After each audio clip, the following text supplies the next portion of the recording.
Hi and welcome to Top Tips Tuesday. Jeff here from GCT Property. And this week's tip is for those looking for positive cash flow property. Now as investors we love cash flow. It really helps us build our portfolio and increase our income. So there's a lot of terms related to cash flow positive, and we really need to understand what it actually means and look for the net income of the particular property. So as a bit of a guide, if you're an investor looking for a property to invest and you're not sure where you should be buying if you're looking for cash flow positive, you can use the yield, the medium yield for that particular suburb as a bit of a guide. For example, if you're looking for a property in Sydney and the medium yield for a house in Sydney or a unit in Sydney is 2.5%, it probably means that by the time you allow for the borrowing costs and also the annual property expenses, that property is probably not going to be positive cash flow unless you're putting a large deposit into it. So it really comes down to actually doing a calculation based on your particular finance structure.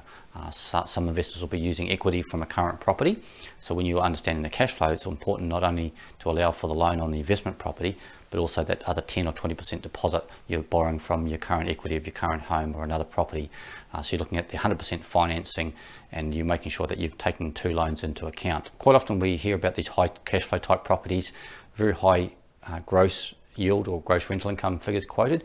Always just be very wary of that. It's really the net income of the property or the net cash flow. So what we need to do is have the gross income, so it's essentially the rental income, and then all the property expenses to get to a net yield. There's a lot of great software programs around now that I use a property investment analysis. It's a very detailed 7-page report. So we're not only allowing for the purchase price of the property, also all the other purchase costs and also the annual rental income. Hope that's helped. Good luck with your property investing and see you next Tuesday.